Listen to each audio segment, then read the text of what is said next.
Thank you for coming. We have a really special presentation for you today. My name is Donna Schindler. I am a doctor. I work at IHS. I'm the psychiatrist. And first of all, we're going to have a word from Lisa Charlie, and she'll tell us why we're here. Good morning, everyone. Thank you for attending this session. A few months ago, we've been planning to start an awareness for our community due to violence. And this is very personal and special for me to do this in memory of my daughter.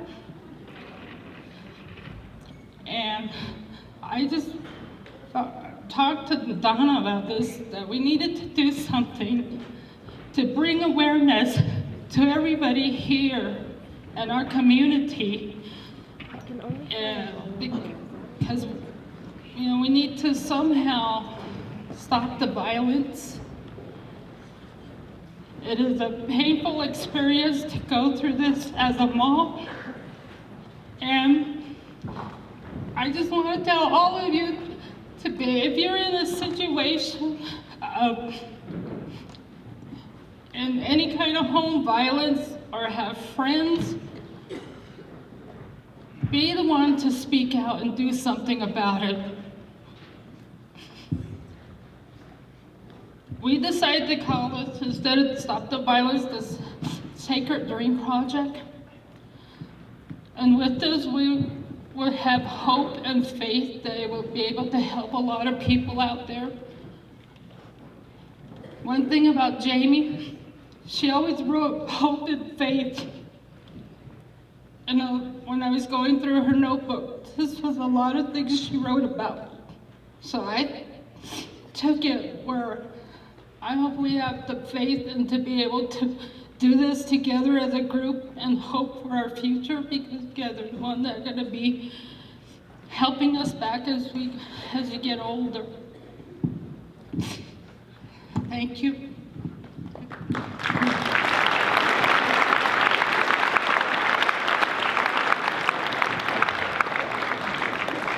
Thank you, Lisa. I'm sure you all realize how brave and hard that is. I've been connected with this community since 1997, maybe before some of you were born, or maybe you were just on the edge of being born. And I just want to tell you a little bit about my story, which was that when I came to this community, I read the book, it's called The Book of the Navajo. I don't know if any of you have ever heard of that one. It's an old book. And in that book, it talked about kids being taken away at gunpoint to boarding school, that the kids would be out in the field or whatever playing, and government soldiers would come and get them and take them off to boarding school, and that was that. And their parents might never have seen them again. And I have to say, when I first read that, I didn't really believe it. I thought, wow, who would do such a thing? This is this is really crazy. And when we moved here in 1997, people started telling me about boarding school, and I heard more and more stories, and I thought, and after a while I thought, yeah, it was true, that people were taken off at gunpoint.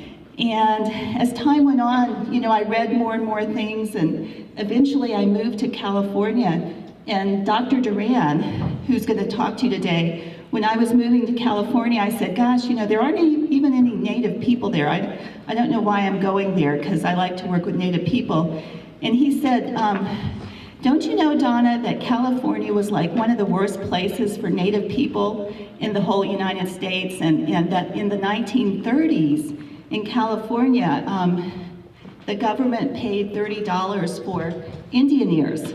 It was a bounty. And even though I had known him for a long time, I thought, that's not right, that can't be true.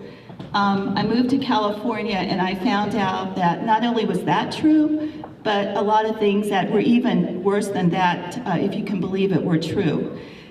And so I'm not Navajo, I'm not Native American, And I know that some of your teachers are not Native American either. And I just want to say that some of the stuff that we're going to talk about today is pretty hard to hear. It's hard for Native American people to hear. It's also really hard for non-Native people. And us non-Native people, you know, we don't like to hear the bad stuff because it's like, it makes us feel bad, it makes us feel scared. You know, are the kids gonna get mad? Are they gonna have an uprising? You know, what's gonna happen? So I just wanna say that from the beginning, that these things are hard for everybody to hear. But part of what we're gonna do is be brave, and we're gonna talk about this thing called historical trauma. And Ms. Gilmore called me this morning and told me that, you know, there's quite a few kids that have been suicidal, and there have been quite a few parents who've gotten killed recently, probably motor vehicle accidents due to alcohol. And we know there's a lot of domestic violence in the community, and that it's kind of like in many, many homes. And we also know, of course, that there's killings, like for Jamie. And so that's why we're here. We're gonna try to tie together all these really bad things that happen in our community. We're gonna try to get to the root of the problem. So, you know, just try to pay attention, and hopefully, you know, you'll get some answers today about why things are so bad. Now I'm gonna turn this over for a minute to Amanda Blackhorse, who you may remember.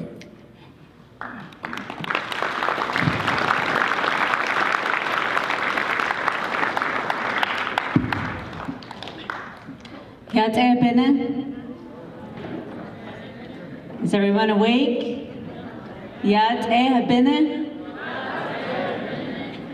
Good to see you guys, and thank you for making space for me today. My name is Amanda Blackhorse.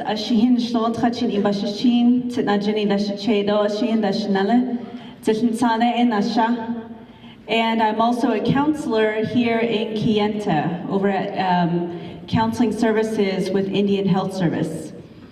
And I think that I just want to first say that we are there Monday through Friday, 8 to 5, and we have walk-ins available. Your parents can come make an appointment for you if you would like to come and see us. And people think that counseling is, you know, there's a bad cloud over counseling, it seems like, but counseling can be really helpful if you're going through some things and you just need someone to talk to. Someone who maybe is not a part of your family, who doesn't really know you, and it's good to get an opinion from someone outside of that.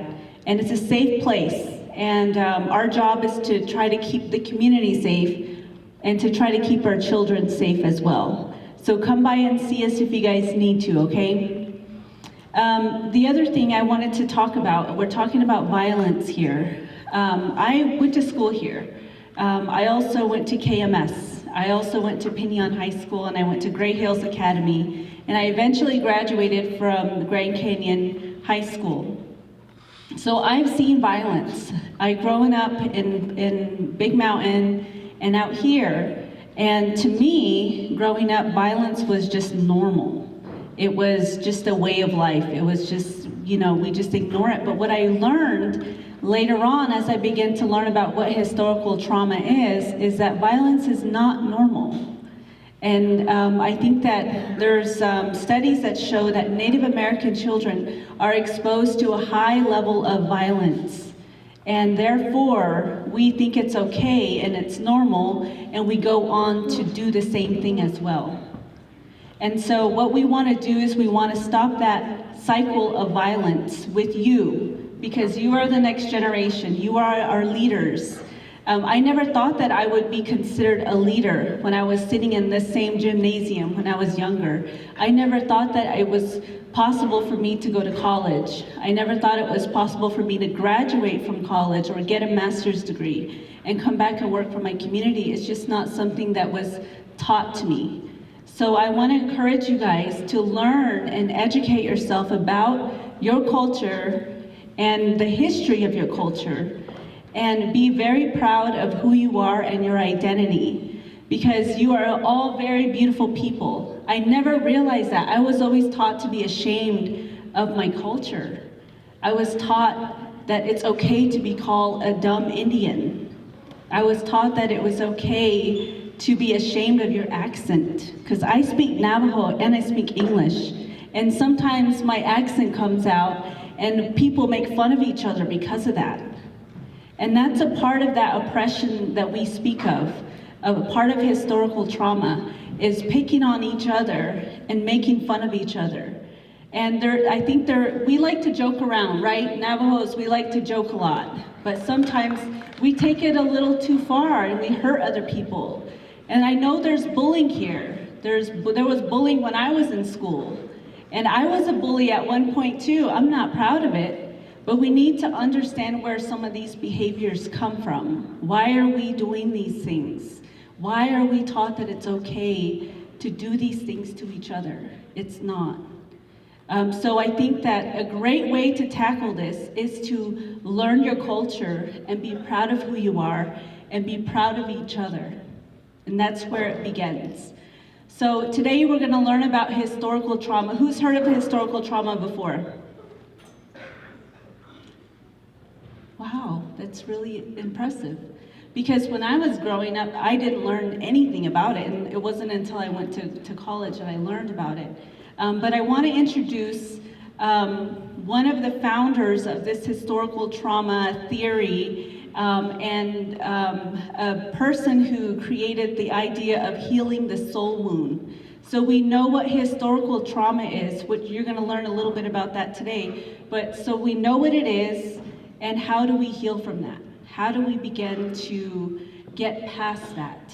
And a lot of people think it's about living in the past and going back to living in teepees or something. That's what I heard. It's not about that. It's a mental process. It's about empowerment in your mind.